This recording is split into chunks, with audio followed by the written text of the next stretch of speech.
help us to appreciate your position on the institution of marriage. We thank you in Jesus' name. Amen. Okay. We thank God for this session. We have been looking at marriage, and things concerning marriage. And today I just wanted us to, by way of application, I just want to apply it to our academic life, just the things we need to know about marriage, but then using academic terms and academic courses. So we are looking at the course outline in the marriage department.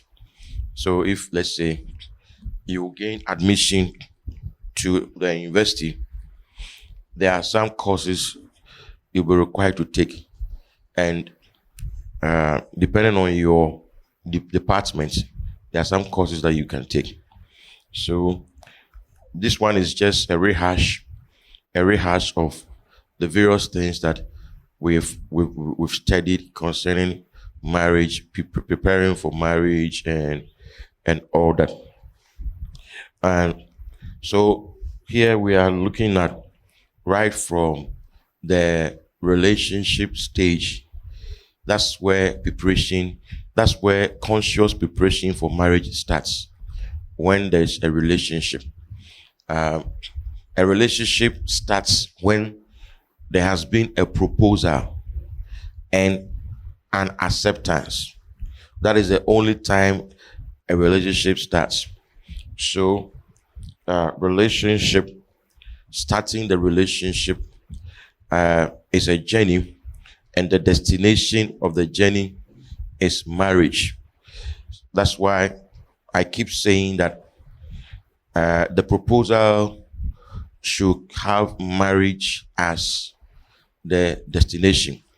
So if somebody is just proposing and the person is asking that you accept him in a relationship, but the person is not talking about marrying you, and the person says, "Oh, marriage is for another time. I just want us to start a relationship." You have to be suspicious, because if you don't have marriage in your mind, you don't start a relationship. We don't start a relationship for the fun of it, for anything else than to prepare ourselves for marriage. And I said admission, the starting point is to accept a proposal. So don't assume a relationship. Some people sometimes assume relationship because they are working with somebody and they are getting closer and closer and closer, and it's like they like each other, but that still is not a relationship till the guy proposes and the lady also accepts the proposal.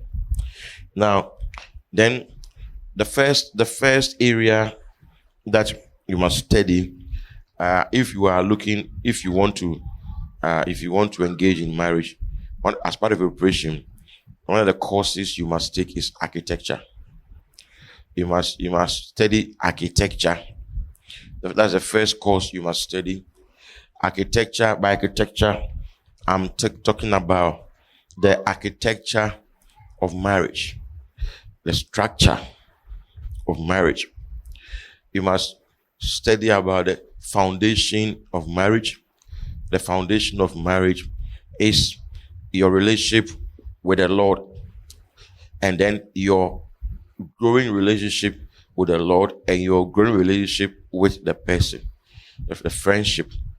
That is the foundation of the marriage. It's a strong foundation. When you are growing in the Lord, and then you're also growing in friendship with the person, growing to accommodate the person, like the person. Okay, now that will form the foundation of your marriage. And the Bible says in Ecclesiastes chapter 4, verse 9 to 11, that if two work together, two are better than one, and they have a better reward for their labor. I said, if two lie together, they generate heat.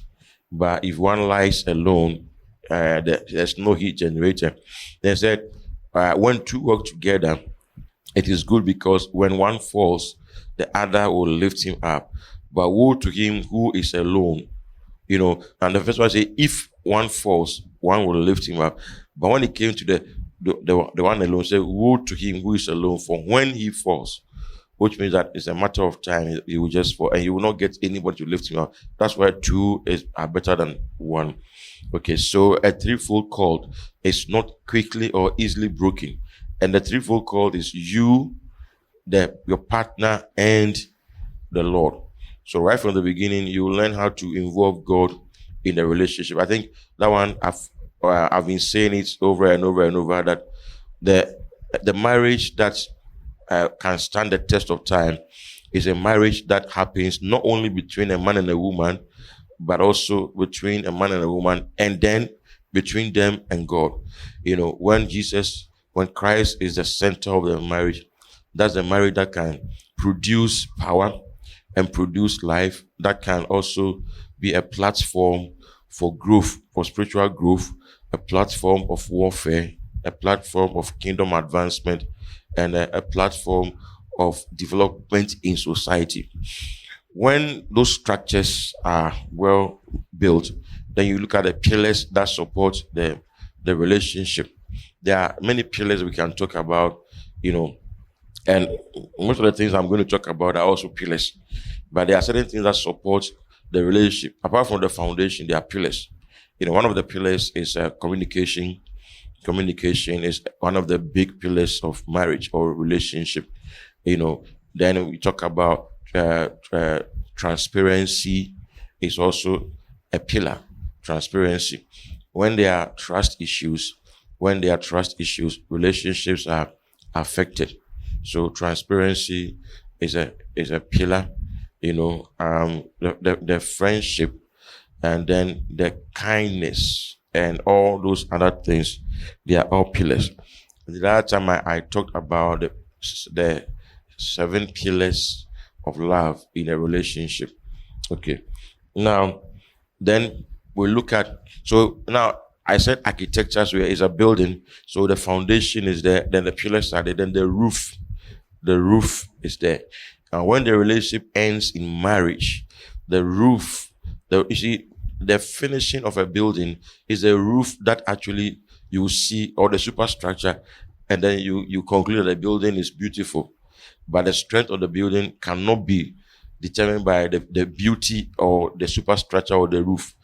And the strength is determined by the foundation. But the roof also is important. That also attracts. We are talking about the image of the relationship, the kind of image that the relationship is creating, the kind of image that the marriage is creating. Is it giving a good name, or is giving a bad name? Is it a good image or a bad image? So that's very important. Very, very important. Then, so everybody must study, go through architecture when you are admitted into the department of marriage. So all these things these are courses you must take. Courses you must take.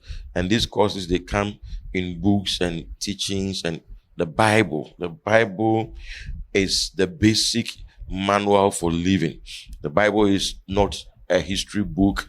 It's not a rules and regulations book.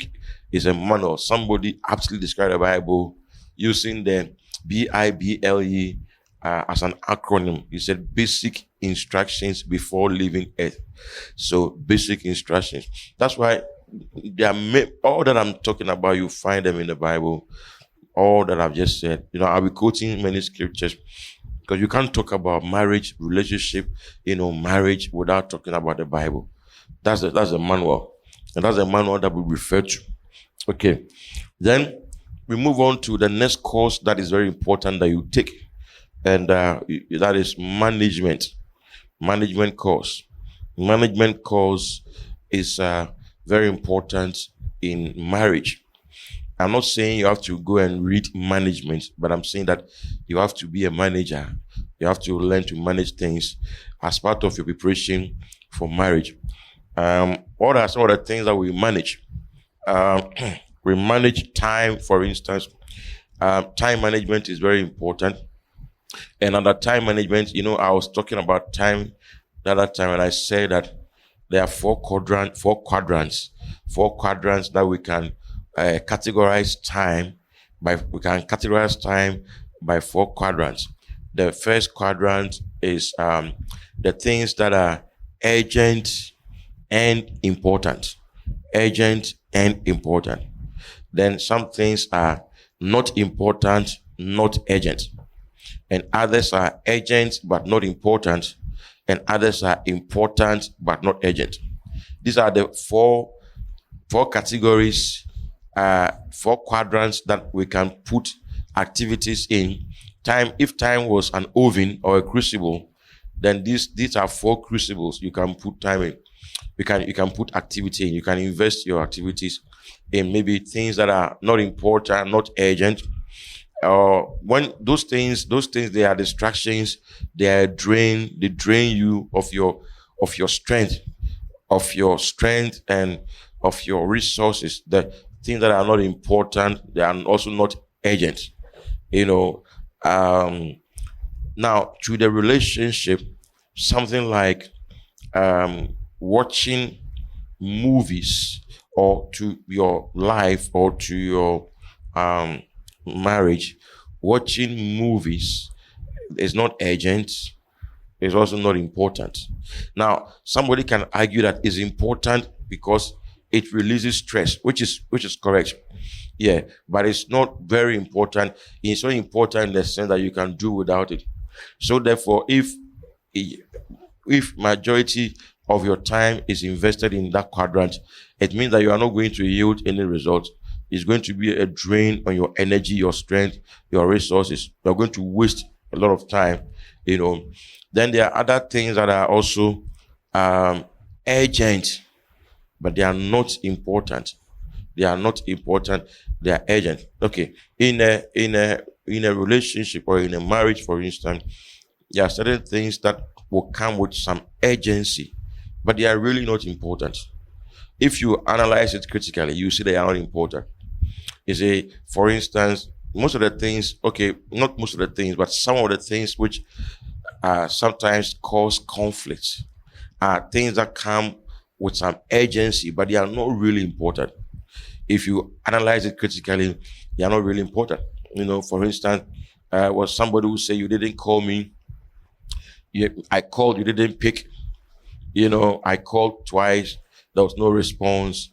No, it just happened once in a while. It's not like a pattern or a regular pattern.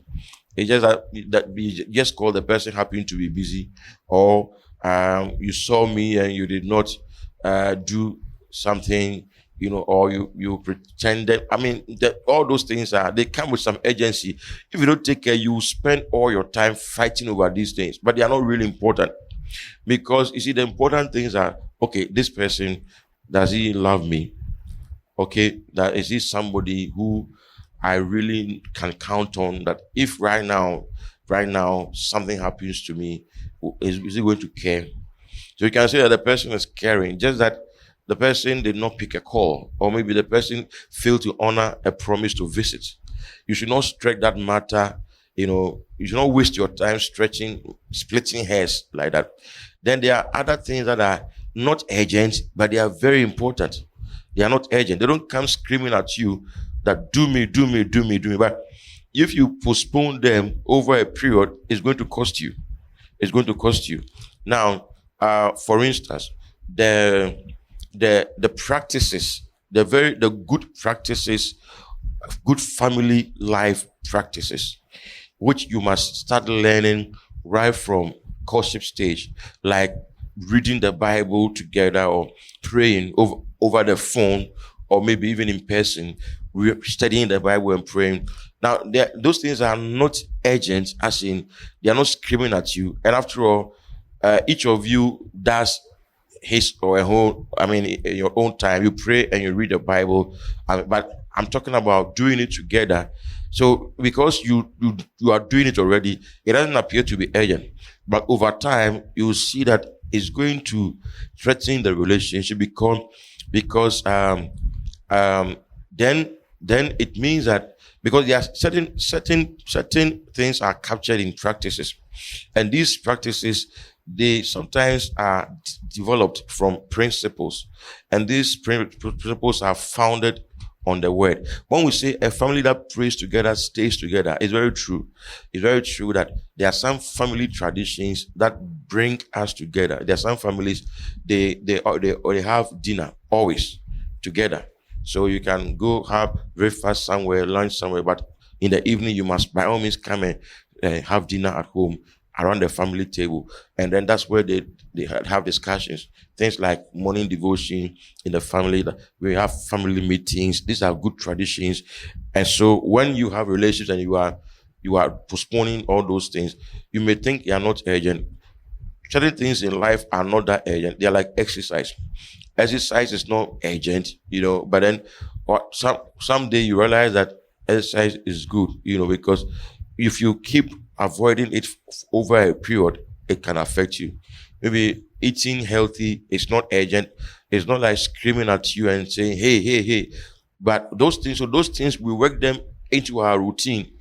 Those things that are important but not urgent, we work them into our routine. You realize that over time, you would have worked them into your life. There are certain things that we learn. Okay. Then the other quadrant is the ones that are not urgent, not important. Okay. Not urgent, not important. Those ones, they are things we should ignore. They are things we should ignore. They are not urgent. They are not important. Things like doing the wrong stuff in a relationship is not urgent. Also not important. So we must cut them out of the relationship. Then another aspect of management that we must also learn is money. Managing money is also very important. We have to learn how to manage our money. Okay, now because the issue is that when you get married, you have to be an economist. I'll come to that because you have to match numerous needs to scarce resources. That's what economics is all about. So a scale of preference comes in, opportunity cost also comes in. So learning how to manage money is very important. Now there are some habits which do not help people to manage money. One of them is living beyond your means. Living beyond your means. Anybody who lives beyond his means will by all means be having issues with money when you live beyond your means.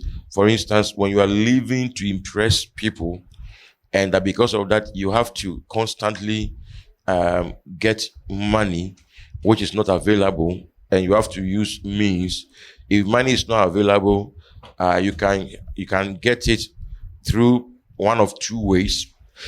You can either steal it, or borrow it, and both are not good practices. Borrowing is not bad, stealing is bad, but borrowing is not bad. But when it becomes habitual, it can create a web. You can be caught in a web of never ending, because the issue may not be because you need money. The issue may be because you are living beyond your means. So the earlier we learn to live within our means, the better. Now, if the two of you are in a relationship and you see that one has a problem with that, then you must take it seriously and find ways to address it.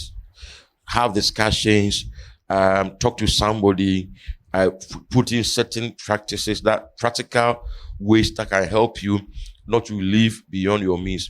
There are things that you must save to acquire. There are things that you cannot acquire them in a month. You will break yourself trying to acquire them in a month. There are things that you must use 3 months to acquire, 4 months to acquire, 5 months to acquire. Then another habit also that also doesn't help money management is impulse buying. Impulse buying too is is a devourer. It devours our resources. Now, impulse buying is buying things you don't need. You just see them and then you just have a desire to buy them and then you buy them. Now, it's not all impulse buying that are demonic or something like that or induced by a spirit. No, some of them, most of them are not demonic. They are just habitual. And they are triggered, they are sponsored by the desire to impress, number one, or the desire to fit in. It can be very, very, very bad, very draining. It can drain you. You will not have the peace of mind. You see that you keep on buying things, and by the time you realize you have so many things you don't even need in your life. You don't even need. Now, sometimes it also depends on maybe passion that you have. I have many books, a lot of books. If I'm not exaggerating, maybe 1,000 something, or maybe more than that. A lot of books. I've bought a lot of books. Now, one day, my daughter came to my study, and then she said, "Hey, Daddy, 80 books when you're reading." Then I told her that, no, I've not read all, but I've read most of them. Because most of them, I bought them to read, and I read them. But some of them too, I bought them not because I wanted to read, I wanted to build a library.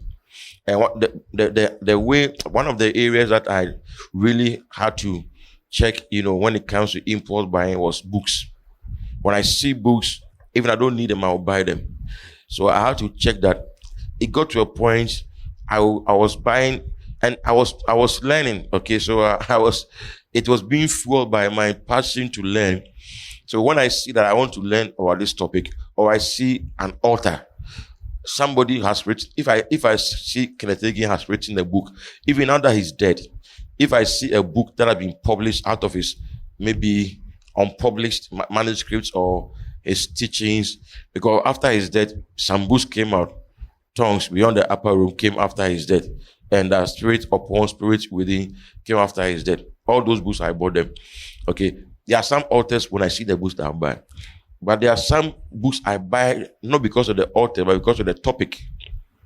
So either way, it's impulse buying, because I don't plan to buy them, and I just buy them. Now, apart from books, I don't really know the area, but there are many other areas you can do impulse buying. Some people is dresses. Some people is maybe food or phones. Phones. Some people have phone addiction. So any latest phone, they want to have it, and when they see it, they can't go.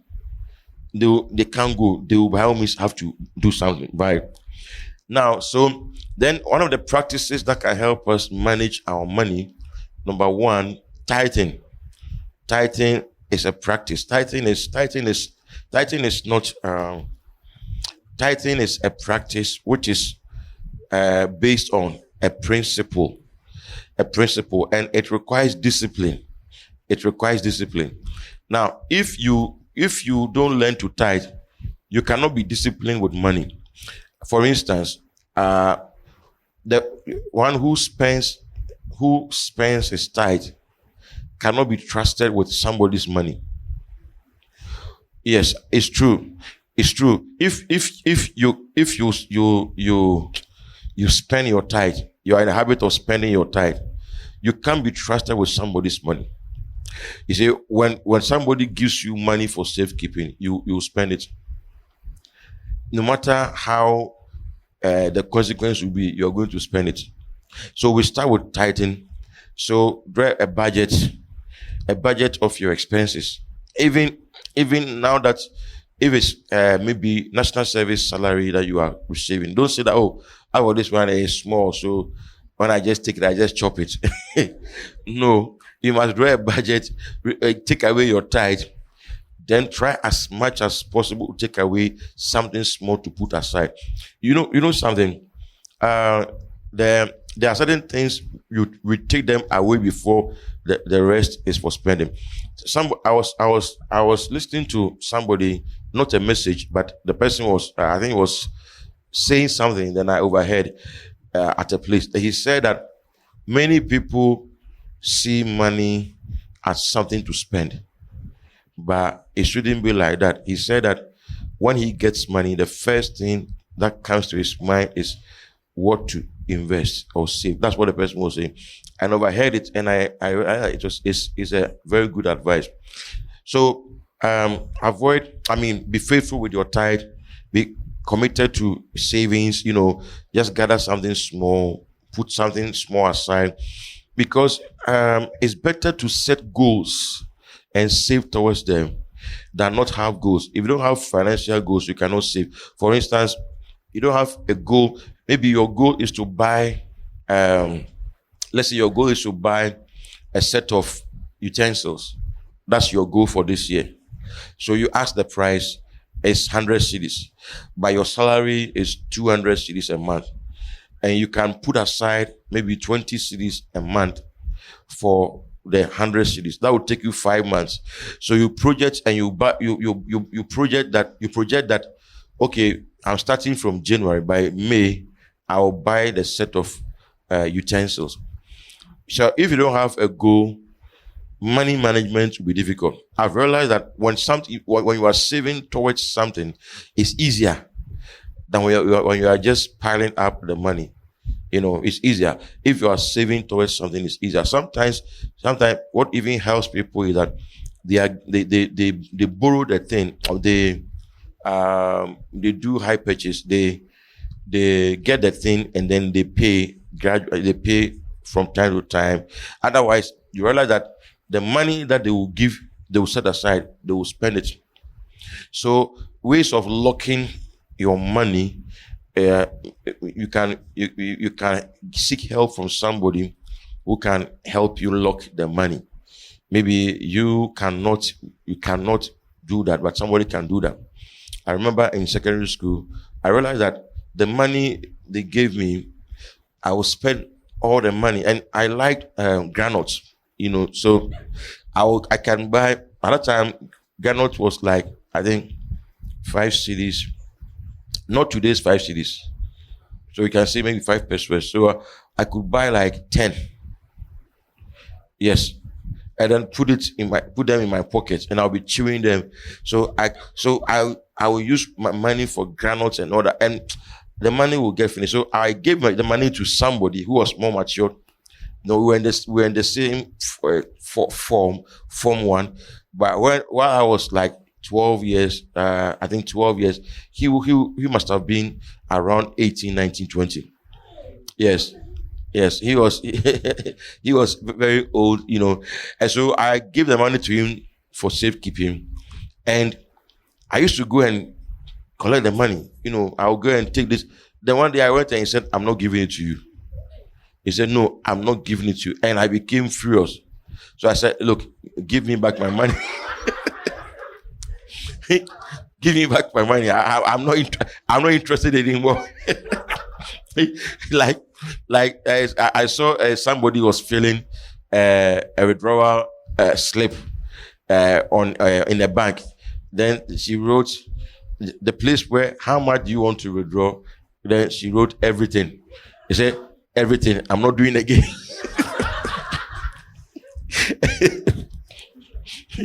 Okay.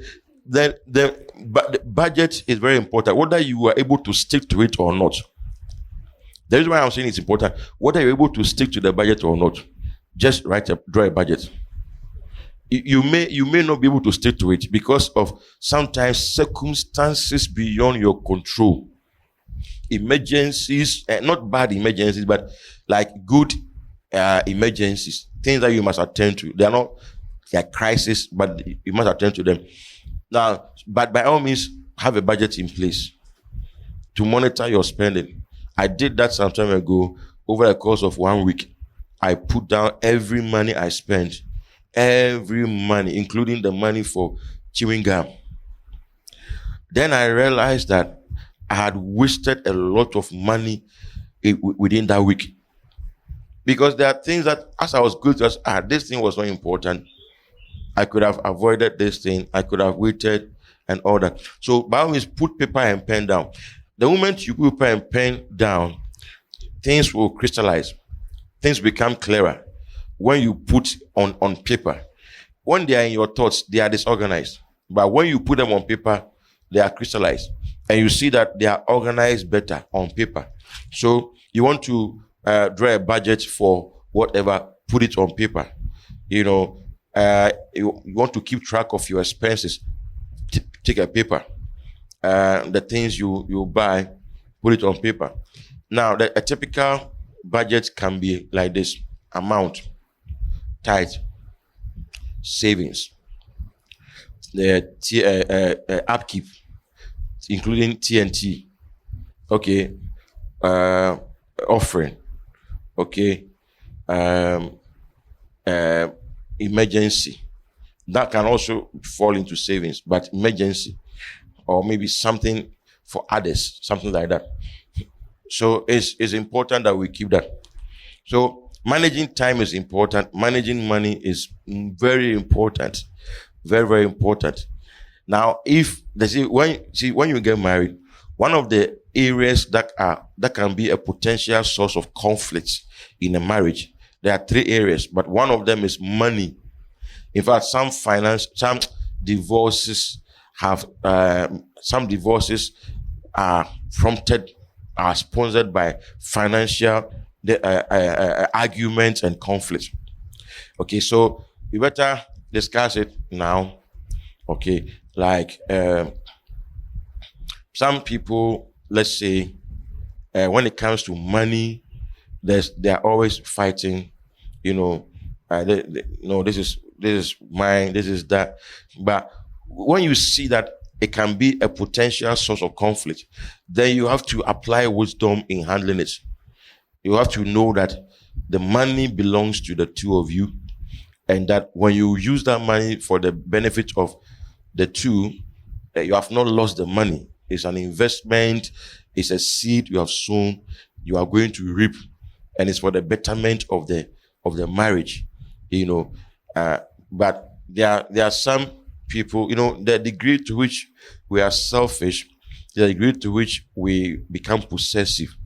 Whatever is ours, and nobody comes in, and we can't even trust the other person that, when he or she gets money, he or she can use the money prudently. Now, there are instances where you will see that maybe your partner is a type that will be a source of drain when it comes to money. You must act fast. You must talk about it. There are some people, they're in the habit of wasting money. When you are in a relationship, you will notice that the person is in the habit of wasting money. For instance, I'm not saying it's bad to eat outside or go outside and sit in a restaurant and eat. It's good, but it should not be the practice. Even though when you order food, it's less convenient. It's more convenient. It also gives people work. You finance people's work, but then you must also learn to cook to cut down costs. You must learn to cook to cut down costs. You must learn to cook with commodities that are in abundance to cut down costs. You must discipline your appetite to cut down costs. Not that today you are in this restaurant, then tomorrow this restaurant, then because you are not paying, the guy is paying. So every now and then, let's go and eat here, let's go there. And when the guy complains, we say the guy is stiff or he's stingy. No, he's not stingy. He's just try to let you know that it will not be like this when we marry. You will have to learn how to cook. Once in a while, occasionally, you can go out and then maybe sit somewhere and then have a meal or something. I remember when I was doing national service, A-level national service, we did a project for ISODEC, and then we were taking inventory of certain things for them. They wanted to embark on a project, and we were asked to interview people, choba operators, people, small, medium, scale enterprises, to record their practice of savings and financial management and all that. Now we did it over a period of, I think, 1 month. Then they gave us money. It was not free. It was national service, but because we were working directly with the secretariat, we were selected to go and participate, and it gave us extra income. So the last day, we were going to take our our money, and there were other people too from PWD, public work departments, and some government agencies who had joined. Then one man I remember very well, he said, this week, Windmill, there was a restaurant called Windmill at Adum. Said this week, Windmill be basa basa basa. Every day I'll go to Windmill to eat. It's not bad though, but you have to manage it. Okay. Then another, so I've talked about management. Now home accounts is one course that you must also take if you are thinking of marriage. You must study home economics, home management, both for the lady and for the gentleman, but more especially for the lady. Because the Bible is emphatic. It said, let the older woman teach the younger woman to be sober, to be chaste, to love their husbands, and to be keepers of the home, managers of the home. So that's the Bible's prescription or definition. So ladies must learn that more especially, but guys too must also learn. When I say home management, planning of the home, keeping the home tidy and in order, cleaning always after cooking or after doing something. Your environment, if you cook and you finish cooking, your environment must be tidied up. That's proper way management. When you bath and the bathroom is wet, you must use a mop or a duster or a rag to clean it up. I mean, these things look mundane, but they are very practical, very, very practical. Maintenance, seeing that things are fixed, those things we can learn. We can learn your own stuff. When they are broken, you fix them. When they are torn, you mend them. All those basic things. I think now, I don't know whether they still do life skills. We didn't do life skills, but the GHS people did life skills. And now they have home management, home accounts. In GHS, they have home accounts, right? Yeah. Home accounts, yeah. So I think they teach all these things, but they are very important. Then, even as a man, you should not say that, when it comes to things in the home, you are exempted, and that because we say the women are the homekeepers. No, you have to also help them. You have to help them because the home is yours. It's yours to keep. I always say that before Eve came to the garden, Adam was alone in the garden, and he was the one who was doing everything in the garden. Then Eve came. So Eve came as a helper, just to help Adam manage the garden. All the cutting of the dead trees, dead branches and all that, they were done by Adam. Eve came along to help Adam do that. So there's nothing wrong with that. Learning to do that as a guy preparing for marriage, you learn to wash your things. Already in secondary school, you wash your things. In secondary school, nobody washes for you.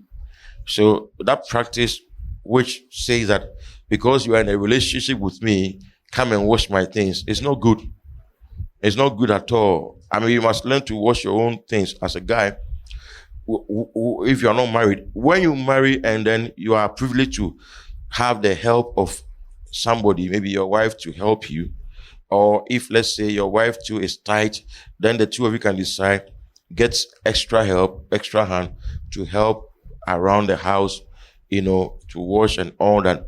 Maybe if you can't get extra help, then get extra money to also buy the gadgets that can help you with the washing machine and all that. Otherwise, be prepared. prepare to clean your room as a guy. Don't not letting ladies come and sweep your room and clean your room. You have to do that. The other time when Bell was giving the testimony of your phone, was it your phone? Your phone that you found under your bed, the watch. Yes, I was saying that I don't know how often maybe they sweep under the bed because because like it depends on the number of days it took for her to find the watch. Okay, so you see this why maybe the miracle was already there. Maybe the miracle was already there. Sometimes when we sweep around. Yeah, sometimes I do that. Sometimes I sweep around, then once in a while. But my wife, for instance, when she's sweeping, she will, if it's a bed, she will remove the mattress, sweep under the bed. If it's a chair, she will pull it. But me, when I'm sweeping, I just sweep around. Because I just sweep around, but then sometimes too, I learn to remove things and then sweep. It's very, very important. It's very, very important. You learn a lot of things doing that. Okay. Then also, another course that you must also take is political science. Political science. Political science, as politics has got to do with leadership. Politics has got to do with leadership.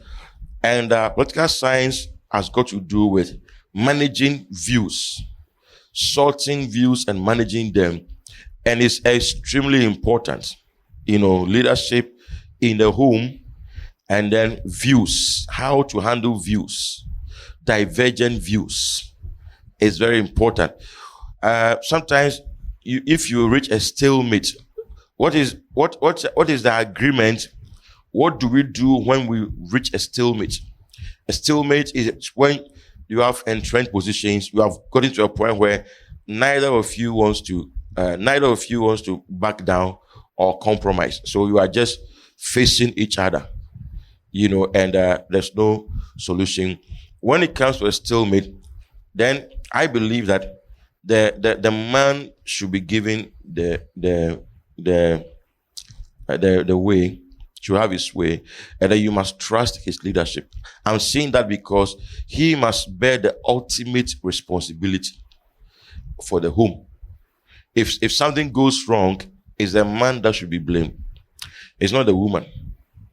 Because it's the man that is the head. When we say you are the head, it means that you are the one that can be blamed. Yes, because you are the one responsible for everything. So when things, otherwise there will not be a way out. But sometimes too, you will see that the man, you will realize that these things are not important things for me to take an entrenched position that I will never yield. I will never let go. I will never change. You must do as I say. Meanwhile, the thing that you are displaying your strength over is a mundane thing. It's not very important. Not that very important, but it's not too critical. You can easily let go. So why don't you let the other person have his or her way and then be okay with it? If it's not going to affect anything, if it's not like life and death or spiritual issues. It's spiritual issues and life and death issues that I take entrenched position. And I insist, and I don't bend or compromise, and I make sure it's done. When it's spiritual issues or when it's health issue or something like that, by other issues, you should not always think you must have your way as a man. Okay, that I'm the man, so let me have my way. Okay, sometimes sometimes we have what we call quid pro quo. Quid pro quo, you give something instead of something. Sometimes you lose something instead of something. Sometimes you reach. Sometimes you keep both views. You decide on which one is better. Sometimes which one is better. Sometimes too, you take the matter up to people above you who can help you. Then it settles the matter. It's very important because political science It's about human relations. It's about sorting out ideas. You have to study that one.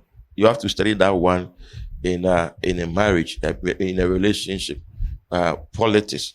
Now, when I say politics, don't think about anything bad like corruption or anything like that. Politics is about governance. It's about leadership.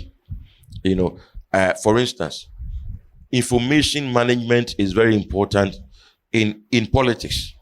Information management. That's why there are some parties, they have propaganda secretaries. They have spin doctors. They have my whips in parliament. They have, because it's all about information. How to put the information out there, how the public will take it, how to structure it such a way that the public will be thinking this, meanwhile you mean this. that is what politicians do. But the positive side of it is that we need to manage information, learn how to manage information, especially in a marriage or a relationship. Now, when you are passing on information to your spouse, for instance, you've got to be very careful, especially depending on where that information is coming from. Listen, it's not everything that you tell people that you love. Some of the things, when you tell them, it will not help them. Now, if I hear that somebody has insulted you, and then I come to tell you, and I tell you everything, what am I doing? Am I really helping you? To an extent, yes, but to a larger extent, I'm not, because I'm going to set you against the other person. Okay, so let's say you are going to get married to this guy. Your parents pass a comment about him, which is not palatable. You should not tell him. You should hide that information from him. You will not do him any good if you tell him. Okay? Yeah, you should not tell him. But if you tell him, for as long as the relationship exists, he's not going to get on well with your parents. Even if unless he's somebody who is prepared to let go or forgive, it can take years. He will still be having it in his mind, in his heart, that these people don't accept me, they don't like me. Okay, but some of them too, they will come to see it as a challenge, and then they will fight together and win. And then they will win their parents over to their sides, so that the two of them will get to know it as, oh, this is a challenge. Things that you cannot hide are maybe their expressions, their views concerning his tribe. If you're able to convince them, no need to tell him. If you're able to convince them, and they are able to accept him, no need to tell him that, oh, my parents are talking about your tribe and all that. But if you're not able to convince them, then you can let him know, or let her know. The two of you pray about it together. See how you can get others involved to solve it. Information handling is very important. Very, very important. People have sparked wars because of how information was passed on. There's a popular story of Ejahini. It's a story. I mean, I think it's not a real story, but it said Ejahini and another town, they were there, and there was a talebearer. He would go and tell Ejahini that, hey, Ejahini see utise kalipo. Then you go and tell Ejahini say utise mango. Then the two will be fighting. So that was a talebearer. Now, some information that you should not pass it on to your partner. There are things that people, because you see, they will by all means meet those people in future, and it may affect the relationship. So it's very important. It's very important that we learn that. Then another course we must also learn is economics. Economics, basic economics is matching endless needs to scarce resources. That's economics.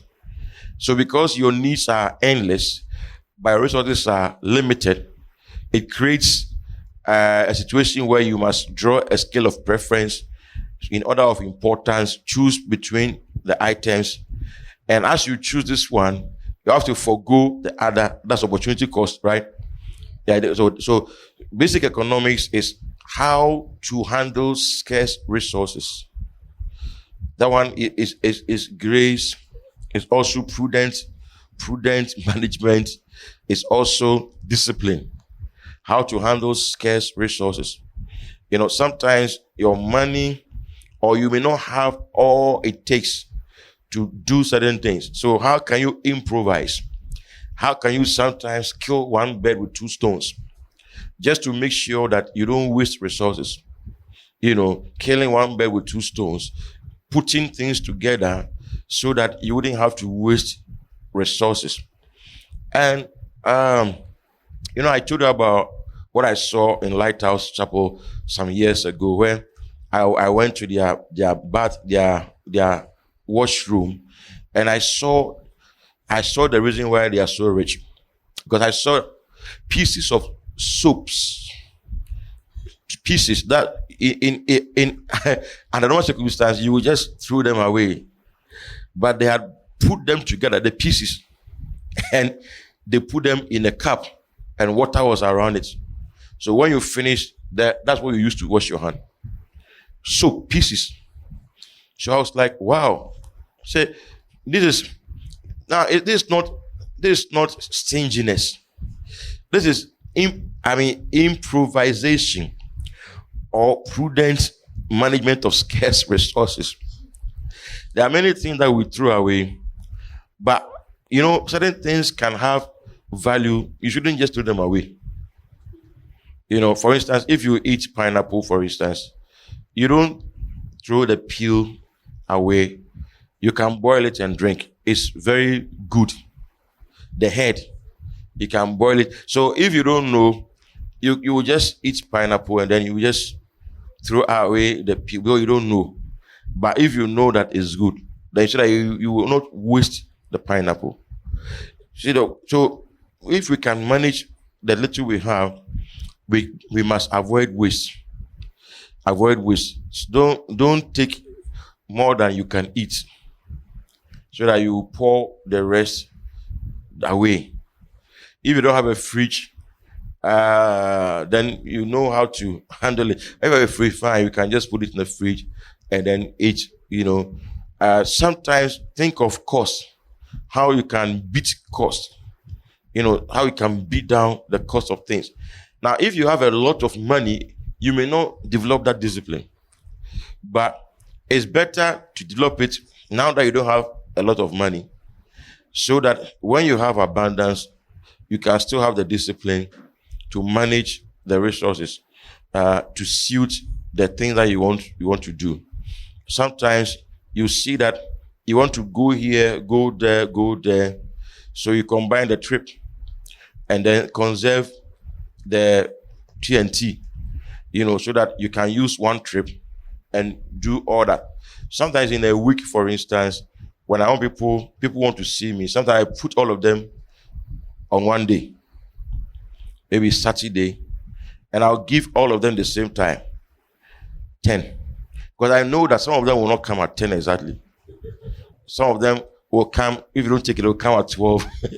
So by the time I finish dealing with maybe 3, and the one who came late will come at 11:30, I'll still be able to have time for the person. But if I say you come at 10, then you come at 12, you come at 2, you come at 4, it means that I will have to go and come. So you have to combine, and then let it be one trip. One trip is just one TNT, or maybe one it is fuel. If 1 gallon, just 1 gallon for the whole. It's just the same amount of fuel you need. Okay. I was advising some people that we must learn to do weddings together. Let's say you are planning your wedding, they too are planning their wedding. Some way, somehow, it's around the same date. We can do separate traditional marriages and do a mass wedding, share the cost of refreshment. That will cut down costs more than you doing yours it's the same people who come around. So let them come at once, eat once, and then go. Not come here and eat, then come and eat. And you know that what makes weddings expensive these days is the refreshment. Yes, the refreshment is what. So if you are able to cut the refreshment, you can save money, because believe you me, the thing is just 1 week. I mean, just 1 day, at most 2 days. If you close your eyes and open it, 1 day will be gone. Now, if people come to your wedding and you don't serve anything, what are you going to lose? They are going to talk, but for how long?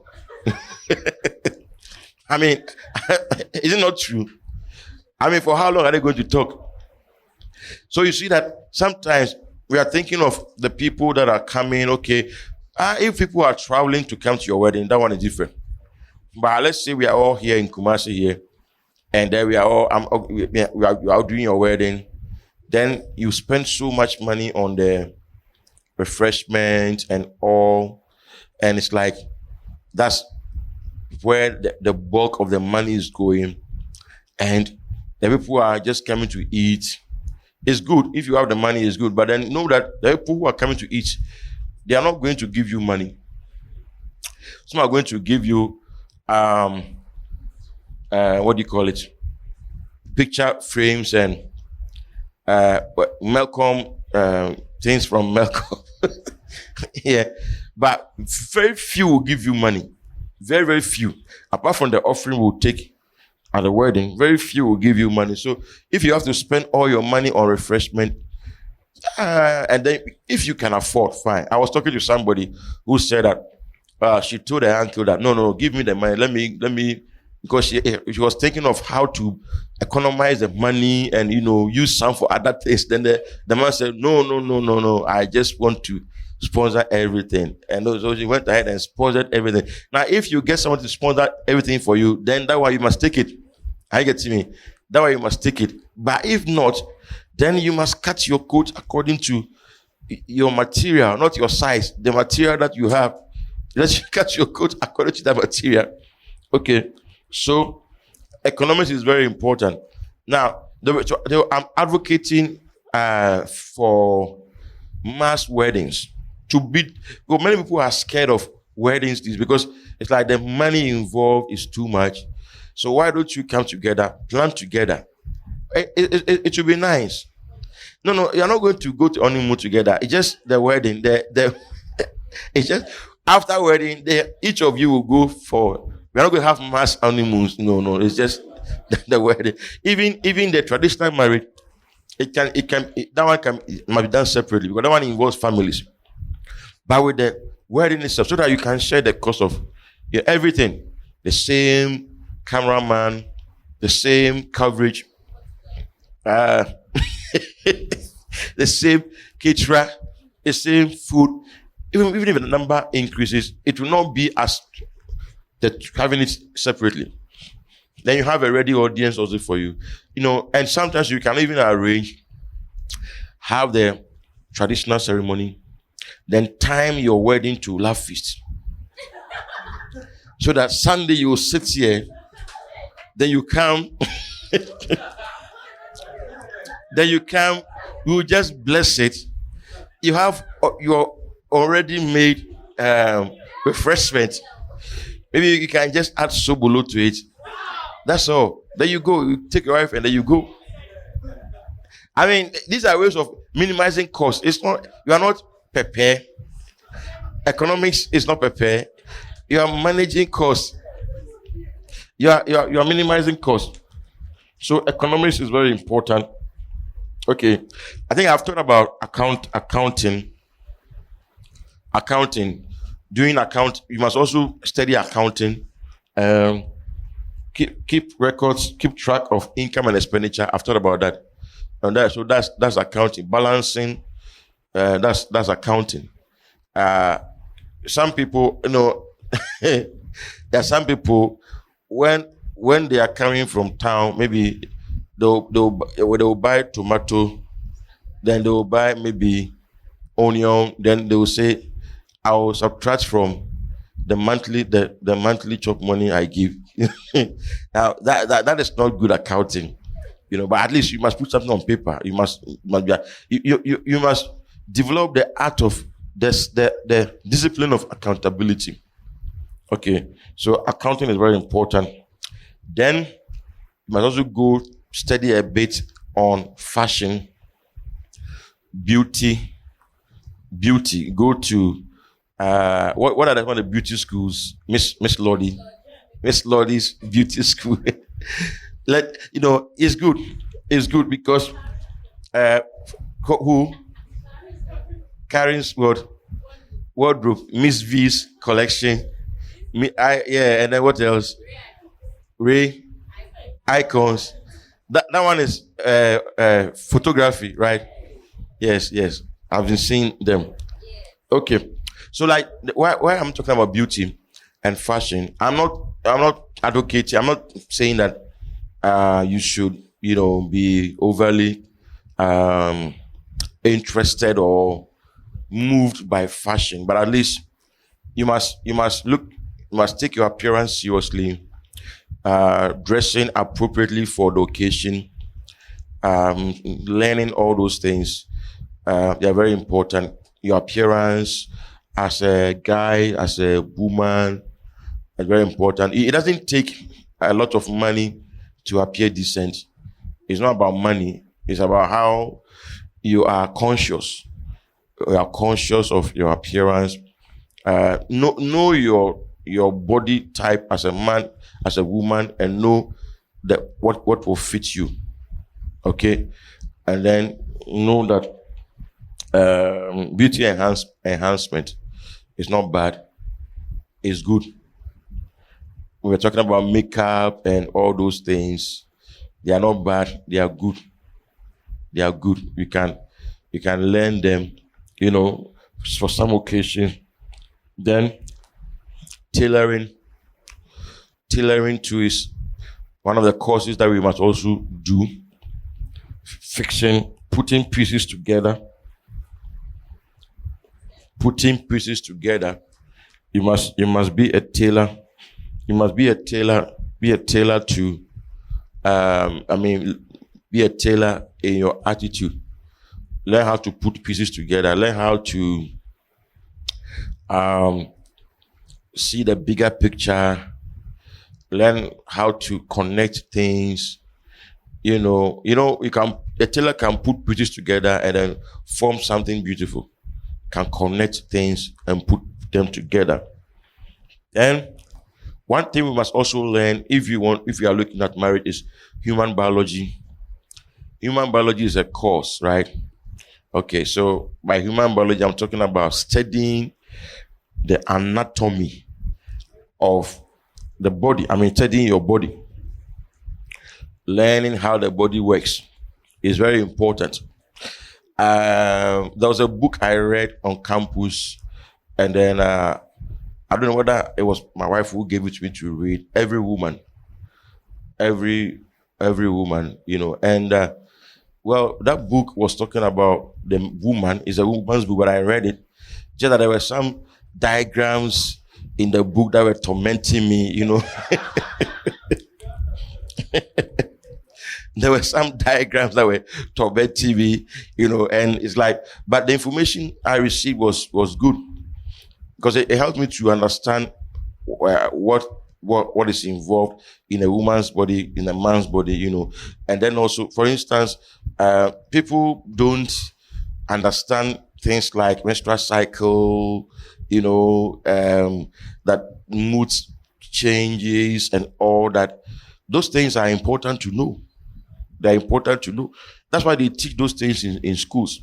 Even in secondary schools, they teach those things. And reading is, to me, reading is like almost the way to acquire all manner of information. The way to all manner of information, all aspects of knowledge. You can see them, you can get them in reading. So learn how the body works, read on health issues, read on things that are good for the body, the systems of the body, learn them, and even when I tell people that when you are, let's say 1 month to your wedding, you must read books on sex in marriage. When you are 1 month to your wedding, or let's say 1 month, or even before then, but then it depends on you whether you are reading for knowledge. Some people, they'll be tempted to practicalize what they are reading. That's why I'm saying that you must read it just some few weeks. It's something that, let me tell you something. Many counselors will never bring up this subject because they think it's shameful. See, they think it's shameful, they think it's disgusting, but I don't think it's like that. I believe that once it is part of marriage, people must be taught. The people must, and you can learn many things by reading. I learned many things. That almost everything I know about life, okay, not all, but most of the things, I got to know them by reading. So I read many books. I have many books on sex, especially. Yeah, because I learned from Kenneth Hagin that people are just ignorant, and because of that, you can miss many things that God has even ordained for you physically. So you must read and know. Read and know is very important. Don't ignore that. When you are going through counseling, that aspect too will have to be touched, and will have to be explained thoroughly. Now, I was talking about. Pastor Andrew asked the question that there's a practice where people practice kissing before they marry and all that. Okay, I don't know where that, but then what I know is that it's not good. It's not good. I believe that kissing is part of sex. I mean, I strongly believe it is like that. Because an extreme body contact can bring a lot of things. At least, sometimes if you are conscious of it, it can bring an erection. Anything that can bring an erection or a sexual feeling, you must know that it's part of sex. Also, kissing can bring a feeling. Okay, this one. What do you then in a video the way they were kissing too? I mean, it was when we were going through counseling. I remember my counselor said that if they said that guys, we should go and practice kissing with a pillar. He said, go and grab a pillar and they can practice it. Yes, pillar, concrete pillar. Then you are practicing. I mean. But for you to say you are doing it before marriage, that one is wrong. Yeah. Then another book that you must also read is Song of Solomon. That's also a course. That book is one of the books in the Bible, which all the books in the Bible are very spiritual, but this book is highly spiritual. Yeah, I mean, I read a book by Watchmani on Song of Solomon. I'm telling you, it was wonderful. And you see, Solomon, I don't know whether Solomon knew that he was prophesying. I don't know. But all the things Solomon said, and the bride's response and all that, they were aspects of the revelation of Christ. Revelation of Christ and the church. But then what I want us to learn from this book especially is how to express love through words and action. Not romantic love, but I mean genuine love. Okay, so the choice of words you use and all that. There are some people who don't even know how to propose to a lady, and do you know that because of that, you can lose, you can be bounced, just because of how you propose. Do you know that? Yeah. Yeah.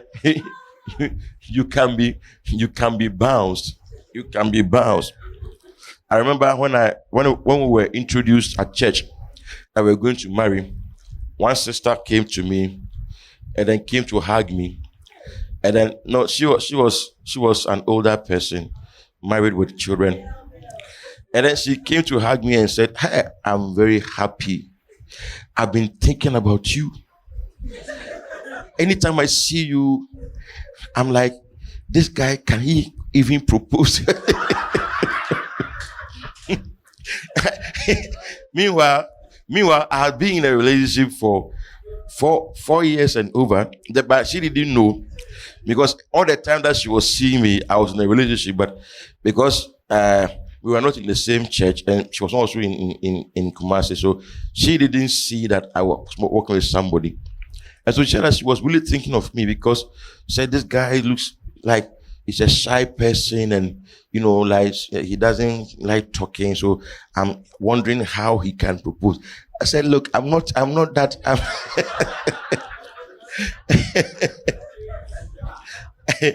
Now there are certain things that you must learn. I mean, now it's not. I was telling somebody that those of us in the Lord, we should not be saying things like "nano mbonyom, nano mbonyom," on share raps. Those things are unbelievers who do that.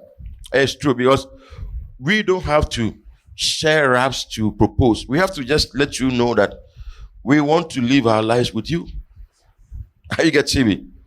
Now, if you want raps, is the unbelievers. So those who maybe came to the church and they came from the world and they know how to rap, all those raps are lies. They are just flattery. They are not sincere compliments. Now, people know that women like compliments, so they can draft a compliment, use craft words and draft compliments and put them together to form words, so that they can use those words to convince the lady. That's what I'm talking about. That is not what I'm talking about. Because if you are a believer, you are a guy, and you want to propose to a lady, you don't go there to say, "I'm going to yap her," or "I'm going to rap her," "I'm going to use vibes," and you are going to say all these things that are not true. You don't mean them, but you just want her to be happy, and then you are just saying those things. I'm not saying that. What I'm saying is that, but above all, we must also learn how to be expressive. We must learn how to say good things, pleasant things, nice things. Not only when you are proposing, but then as a matter of lifestyle. You must learn to give compliments where it is necessary. Appreciate people when it's necessary. Show gratitude. All those things, we use words to do that. That sometimes the words you release to people will let them feel like you are genuinely interested in their welfare. It's not just that I'm interested in you. No, not only that, but in your welfare. We must learn that. Song of Solomon has a lot of words. The way he described the wife, the Shulamite woman, I mean, it's serious. All those vibes and all that. But we must pass through that book. Just pass through. At least you will catch something. At least you will know one or two things. You will know how to navigate in this life. Okay. Then when you finish all these things, know that the real cause is the marriage. That all these things are just courses that you are taking, just courses you are taking through other departments, but the real cause is when the marriage starts. That's where all the tests will come. If anything is going to test your durability, is marriage. Your consistency is marriage. Your tenacity is marriage. Your maturity is marriage. Your faithfulness is marriage.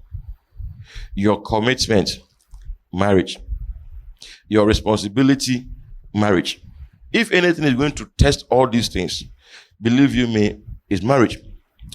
People sometimes don't understand why they enter into marriage and then they all of a sudden they lose their bearings. They don't know where they are, and then they are taken over by events because they were not informed. They were not informed before they entered, and they didn't know that the pressure of two people coming together can put a strain on you. It's pressure. Like I said at that time, that it's just like being on the lift with only one person on the lift, on a very long journey in the lift with only one person.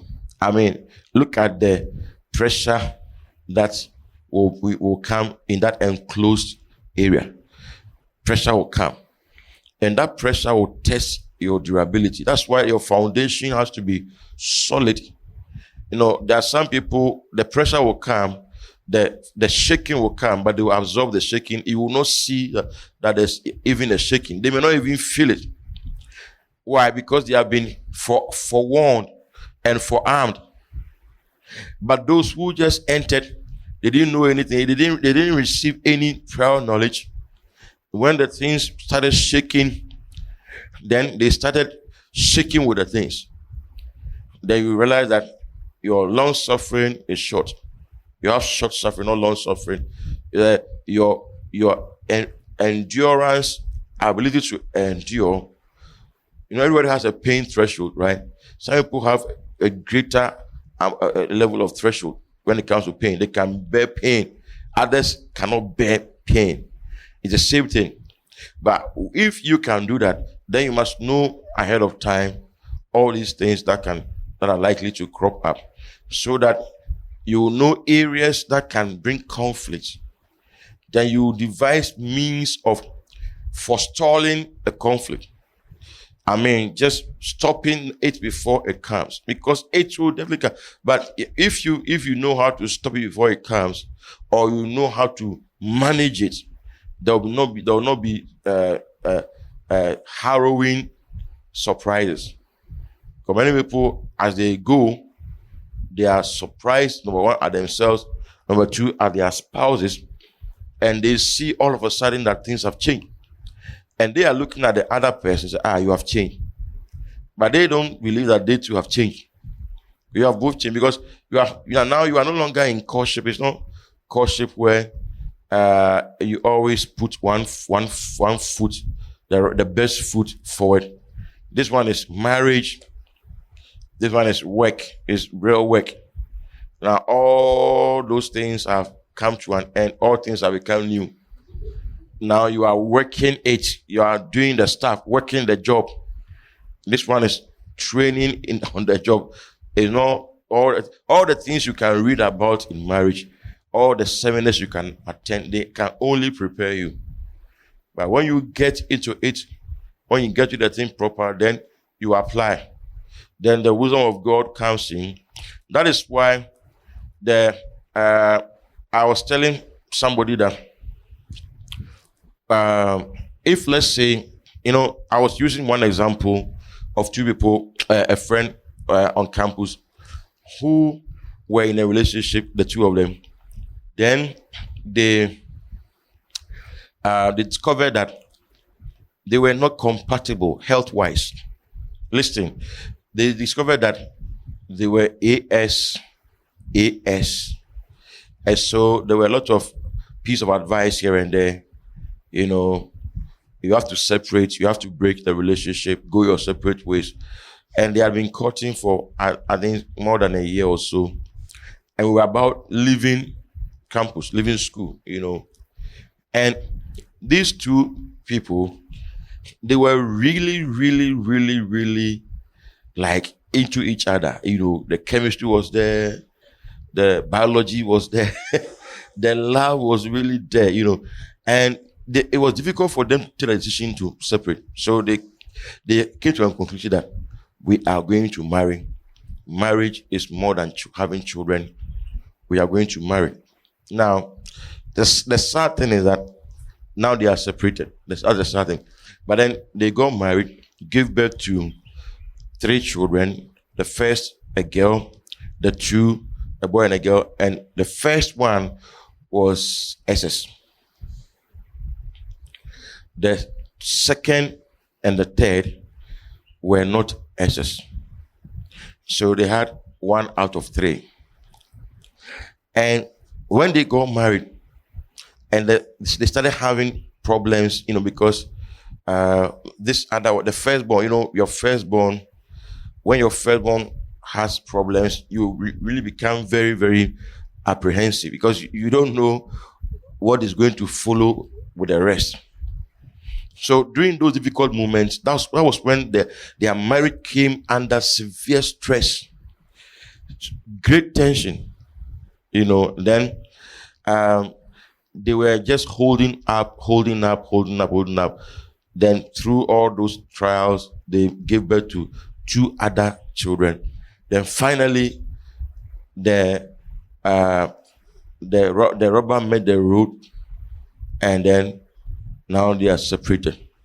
Now, if they had listened to advice and separated during the courtship days, they wouldn't have brought this thing upon themselves. Now, you don't have to be selfish and think about yourself, because even you yourself, the two of you, you cannot say that, we will love each other to the extent that we can stay in marriage and we will not bother about anything. We will just marry each other and we'll just enjoy. No. You see, when you enter into marriage, you will see that, you actually see that if you were having such a situation and you didn't take the advice to break, you actually see that you have done yourself more harm than good. That's why if you're in a toxic relationship and then we advise you, break it. Abusive relationship, not even though you're not married. You are not married, the guy is beating you. And then or the lady is beating you. And it also happens, And then we are telling you that this marriage is this relationship will lead to an abusive marriage. And then you don't listen. When you get married, you are going to regret. Because you are going to see that it's not anything like heavenly. It's so earthly that if you don't put in heavenly stuff, it's going to be as dry as anything else. It's so earthly, so natural, so human. I mean, it's 2 human beings who have met. It's not like a pastor and a woman, not an anointed man and a woman, or anointed woman and a man who have met. No, 2 people with human natures, human frailties, human idiosyncrasies who have met. And those things will begin to manifest. Then you will see that, I was only mesmerized by, this one is a pastor, this one is this, this one has anointing. Those things don't marry. It was a prayer warrior. This one is, he breaks the word. This one is a prophet. This one is anointed. This one is this. This one is that. This one is that. No, those things don't marry. Those things will not even be what the marriage revolves around. It should be about your character. Okay, you are anointed, but how do you handle criticism? You are anointed, but how do you handle offense? Okay, you are anointed, you can pray for the sick and they are healed, but how do you heal the brokenhearted in your own home? Okay, you can break the word, but how do you break something down for your partner to understand? So those things don't marry. So don't be mesmerized by those things and think that when you marry the anointing is going to be what you are going to experience every day. You are just going to be falling under the power, just experiencing electricity of the Holy Spirit and intimacy with God. The home is going to be a place where you are always doing I receive, take it, I receive, and always, the kind of presence and environment that we experience in services that no. It's going to be as dry as anything. And you are going to realize that unless you decide to bring some moisture, it's going to be drier and drier and driest. Okay. So that brings us to the end of today. Let's see. Okay. We can have 10 minutes for questions. Then we'll close. We didn't start early today.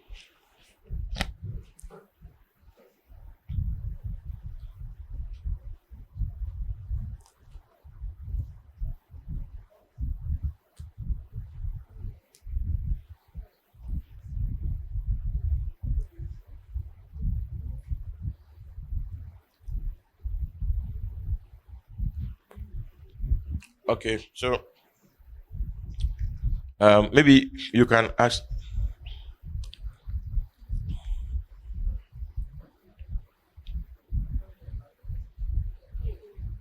Yeah, the microphone is, the cordless is not working. So Hello. or can they just stand and ask?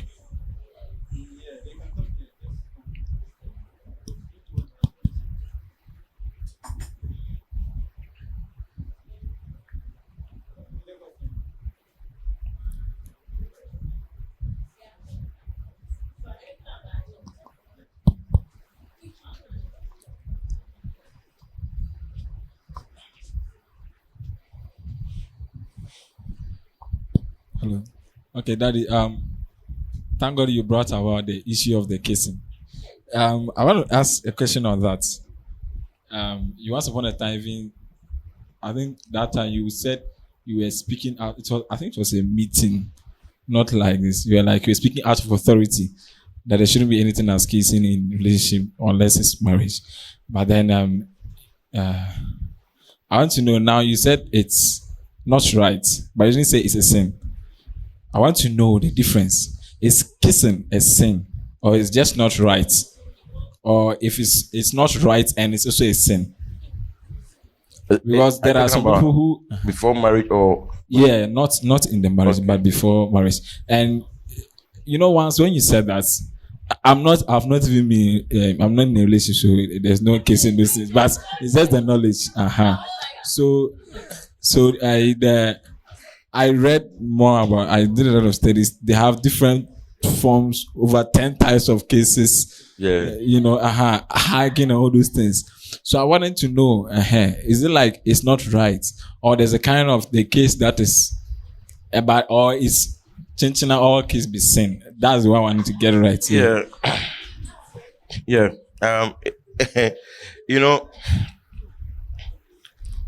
When we say something is not right, it means it's wrong. And if it's wrong, it means it's against something. Either against the laws of God or the laws of nature or anything. So let me explain. These days, many people, when they see anything being practiced, especially by any church, they just take it like that and think that, oh, there's nothing wrong. Now, much as I don't know the reason for that, I don't also know the status of the people who were introduced.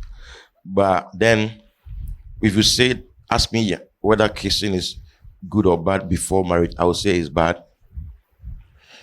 It's bad because, we have, I always say outer course and intercourse, right? So it's part of the outer course.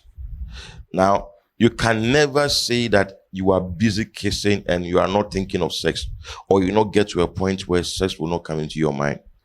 or you not get to a point where feelings will not come into your body. It's not true. Then also another point is this. Now, body fluids are very, very important. Body fluids. Even your DNA, they can take your body fluids and then take your DNA is in it, right?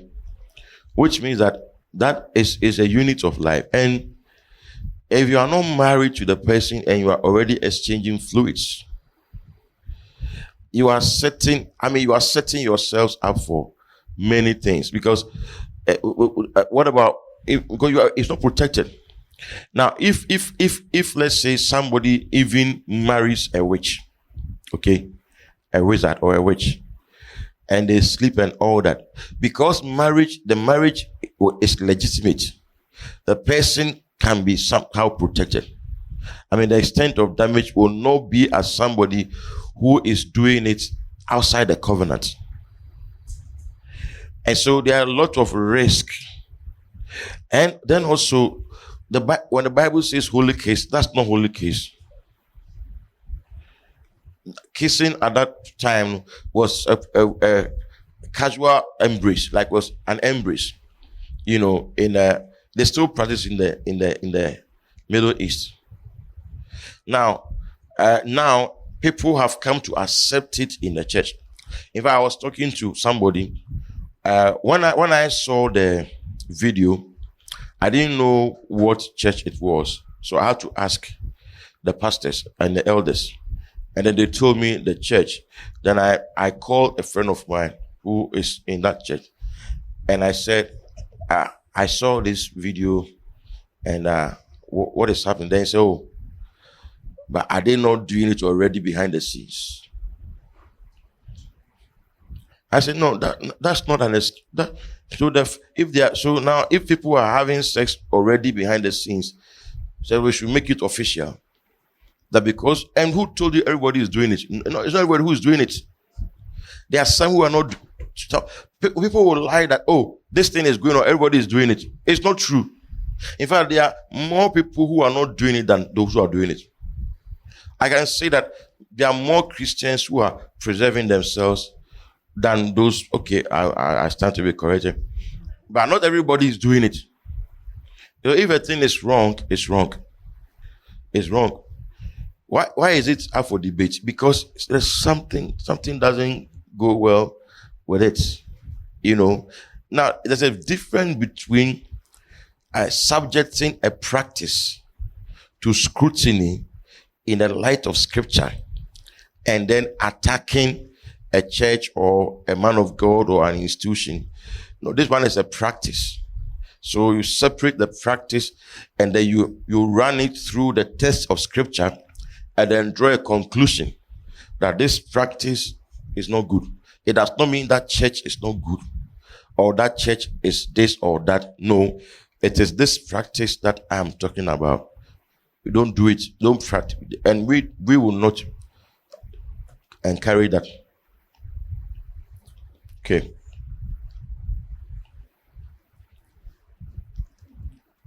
Oh, I think maybe you can also, okay, stand and. Okay, Daddy, thank you. Actually, I asked because it's audio so that people can, because a lot of people talk about this kissing thing. And how about pecking? The one on the cheeks. Is it so? Okay. You know, there's this story of a monkey who was told that he should not eat a banana. So this monkey, the owner said that the day you eat this banana, I'll kill you. So he just asked the man that if I walk around the banana tree, are you going to kill me? He said, no, I won't kill you. What about if I touch it? I won't kill you. If I hug the banana tree, then he had a banana tree. What about if I hold the banana and I do as if I'm eating, but I'm not eating? I'll just do this. I mean, if the thing is bad, you see, there are certain things. For instance, a slight peck on the cheek is not something that is harmless, that I can say is harmless, that will lead to anything. But listen, even a hug, if it arouses your sexual desire, refrain from it. And also, don't also be locked in a lengthy hug. It's not nice. It does not edify. It does not edify. I mean, you are not married to the person, and then you are hugging the person. You see, physical contact. If you want to protect fornication and abstain from sex before marriage, then kissing should be out. Hugging should be measured. Your hand should not. It's not every part of the woman's body that your hand should rest. Don't put your hand around somebody's waist. No, it's not good. Around somebody's neck, it's harmless. Okay, hugging is harmless unless it is that long hug, and then so after that, what next? Because I've heard stories of people who fell into temptation because of hugging. Yes, so it can happen. It can, if you get too used to each other's body, okay. I mean, you are getting too physical. You must be careful. Yes, the more physical you get, the closer you are to sinning. And last 2 weeks, I read an article somebody wrote, and he said that, well, I believe it can be true. He said that when you practice sex outside marriage, you are sowing some seeds into your future children. And he says they are seeds of rebellion. And you see that if you don't take care, they'll be very stubborn. Now, I'm not saying every stubborn child is a result of that, but that's what the person was saying, that they'll be very stubborn and they'll be very difficult to control. And the person was trying to trace children who go wayward to these things. I don't know how far is true. I don't know. It's not backed by any research, but that was what he was saying. But it makes sense. Because anything God says we should not do, it makes sense. In the final analysis, you know that it was for your own good that you shouldn't do that. Okay, so we shouldn't make the practice of, people sometimes want to know how far they can go. Okay, so like, what about a peg? I mean, why, what, is it urgent? It's not urgent. It's also not important. I get me. I'm not saying it's something that's going to maybe send you to hell, but it's not important. It's not urgent. I remember I was preaching, my wife and I, at UMAT, and somebody asked a question. This was 2015. And the person said, what is the place of romance in a Christian relationship? And I asked the person, what do you mean by romance? Then he said, oh, touching, kissing. I said, it has no place. And the whole room was like, hey, UMAT. It was a big auditorium. The whole room, they were surprised that I said that there should be no kissing and stuff like that in a relationship. And I was surprised they were surprised. And they were surprised that I was surprised that they were surprised. I mean, because I was like, so when did we get all this? When did we see that, or did we say these things are now allowed in the church? Even some time ago, in the church, women will sit here, men will sit here. See, but the fact that we are free and we are neither male nor female, but Christ is all and in all, does not mean that there's no male, female. There's still temptation. If you rub your body against somebody, something can happen. Especially when you do it and you become comfortable. When you are alone, you do it, and it will not help you. Yeah. Oh, you can.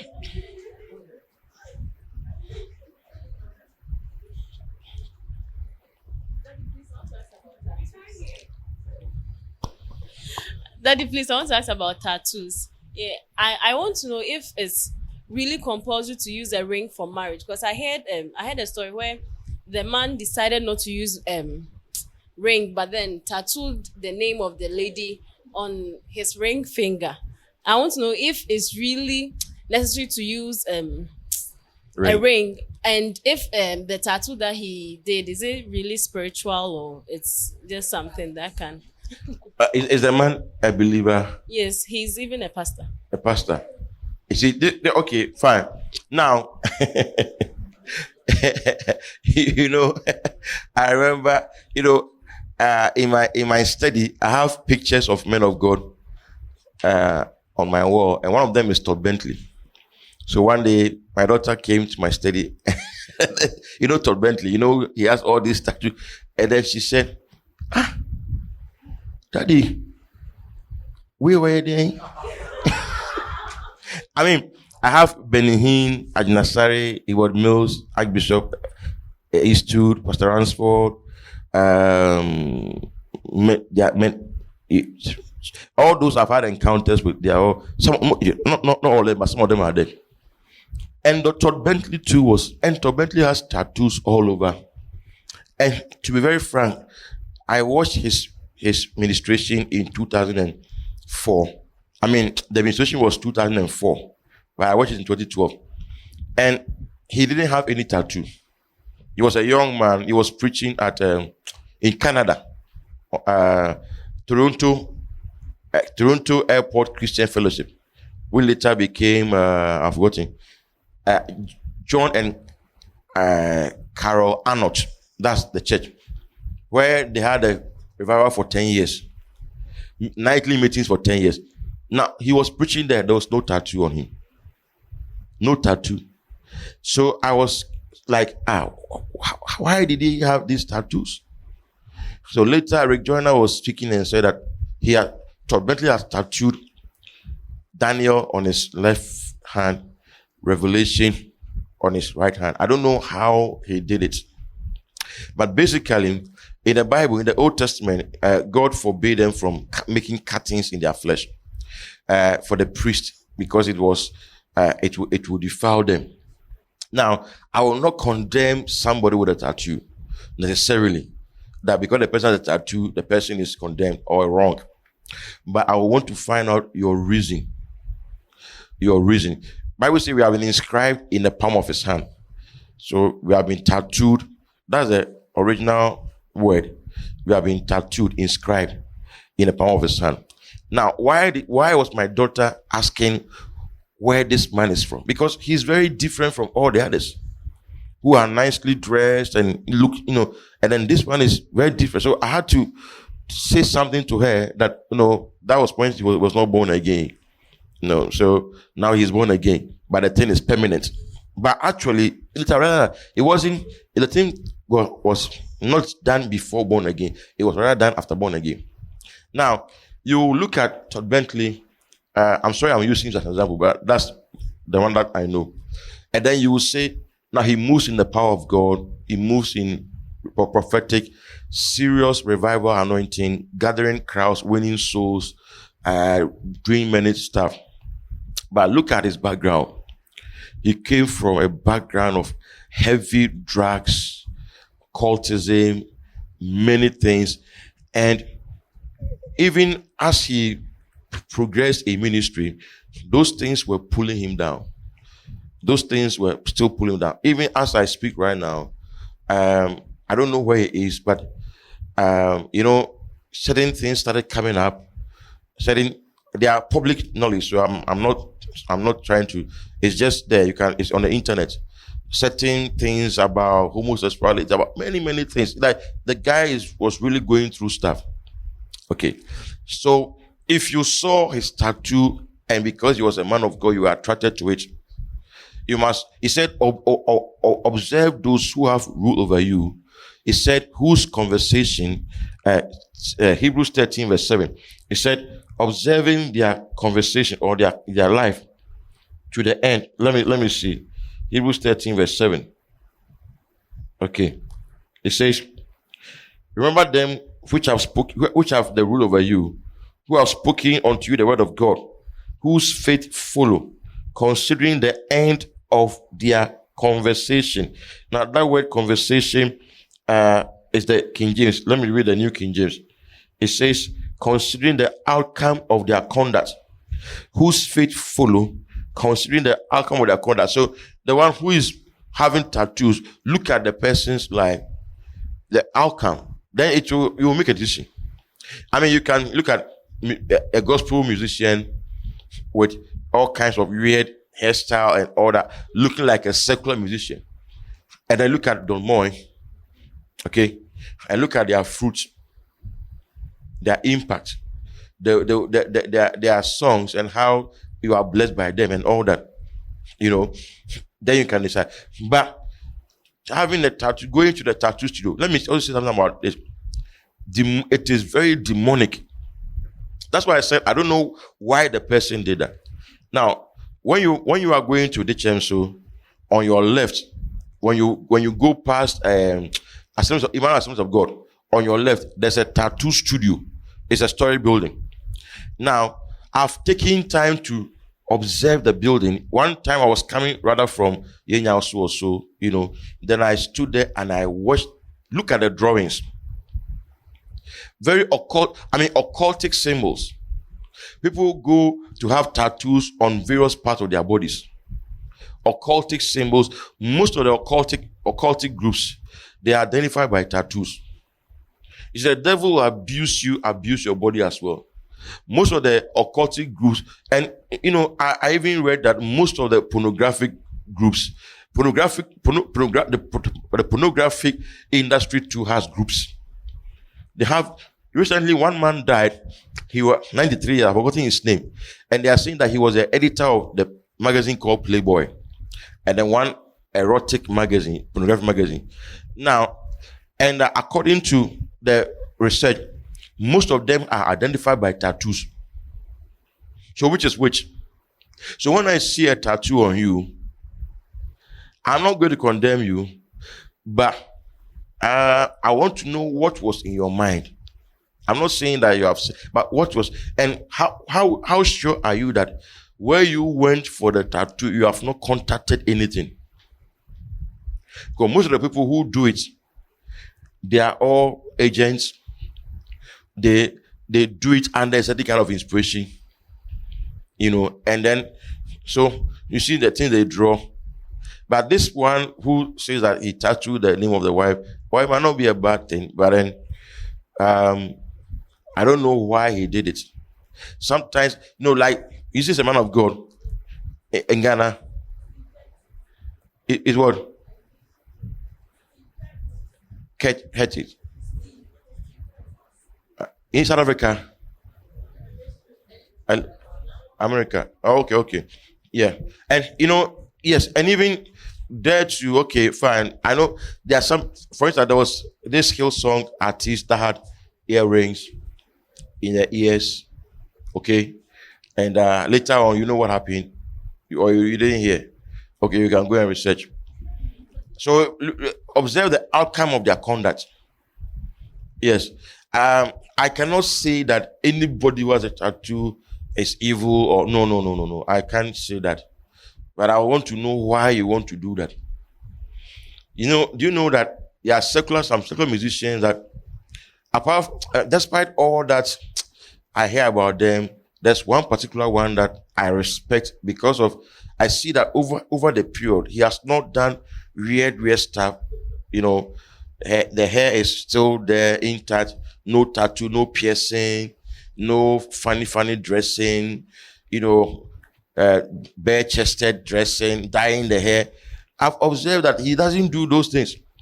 And so I decided to find out, and I called somebody who used to be a friend when we were in Commonwealth, and he knows those guys. And he said, hey, for this guy there, his wife is really, really influencing him. It's the wife that is keeping him on track like that. I said, well, then that's good. Because I was observing him for some time, and I saw that all the others, you see, and then footballers, you see, they always want to appear weird. Some hairstyle, some this earring here. Some of them is for fun, but they just want to draw attention to themselves. If you don't want to do it yourself, I mean, without tattoo, it's unimportant. It's not urgent. I hope it's clear. Yeah. Okay.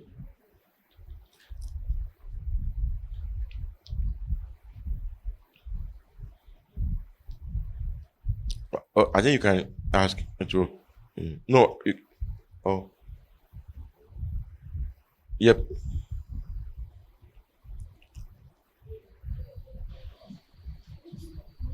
Yeah. Okay.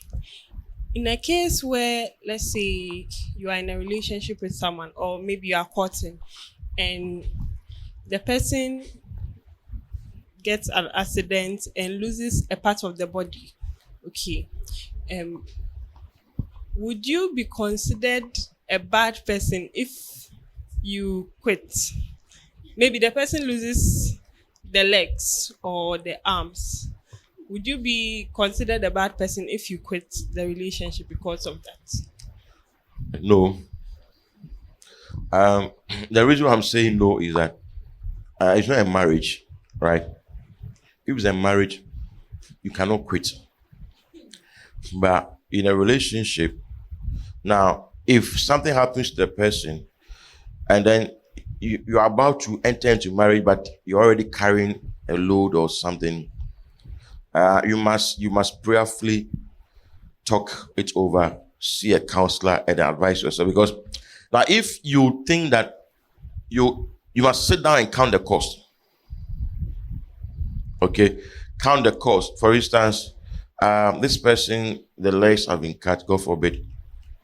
You must know that you now you are not married, so now you must know that as you get married to the person, you are going to have to be responsible for the person's movements, even from kitchen to bedroom, from bedroom to wherever. Okay, you must be prepared to assist the person for the rest of your life. Okay, now assuming that the damage is said that the person has become impotent or sterile as a man or even as a woman, the person cannot give birth. So you sit down and ask yourself, if we don't get any children from this union, am I going to be happy with it? Or do I need children? If you want children, then it's not your fault. You can prayerfully quit the relationship. Yeah, we shouldn't carry excess load. You are now starting the thing, so don't carry a load, But let's say you met the person and the person, unfortunately, something happened to the person. Okay, but then you realize that no, you still marry the person. Just count the cost. It's not wrong to quit, but it's more. It's a more of if you don't quit, then it means that you really, really, really, really are doing it for the person. If only you will not regret midway, get to a point where you are tired from carrying this person. Even babies, you carry them, then you get tired. How much more an adult? Okay. Please, what about let's say the person loses his two front teeth. The teeth. Yes. Okay. And maybe it can't be fixed. Okay, so the person has to live that way. Okay. And maybe you're not comfortable going out with such a person. Okay, but you were already in a relationship with them. Is it? Would you say it's not something that is very serious? So you'd be a bad person to quit.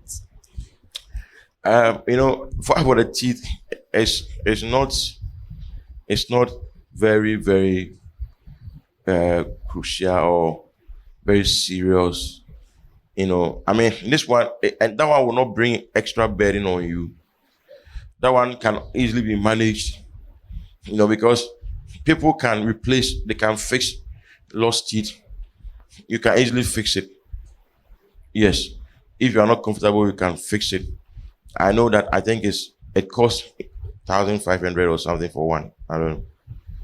Yeah, there was somebody who was knocked down by a car and She was not going to fix it, and it was going to cost her 1,500. Okay, so you can do it for him or her. That one should not stop you from marrying the person. Even if the person, maybe something happens and maybe a cat, here, or a cat.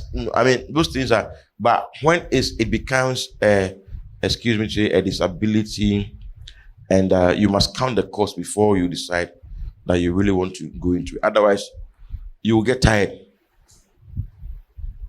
Yes, you'll get tired. What about if somebody acid, and then the person's face is disfigured, but nothing happened to the person's brain, just the face disfigured? It depends on you.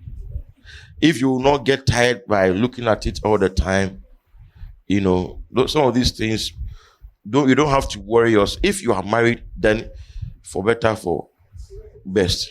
But if you are not married, don't enter into marriage with a load. And don't also feel bad that maybe you are, okay, who should marry the person? Prayerfully think about it and count the cost. Yes. Okay. So I think we'll end here, and then we'll meet next 2 weeks. Let's pray. Father, we thank you for helping us understand these things that we need to have in place before marriage. We pray that you continue to throw more light in our hearts concerning this institution of marriage. Help us to see things from your perspective. We give you praise in Jesus' name. Amen.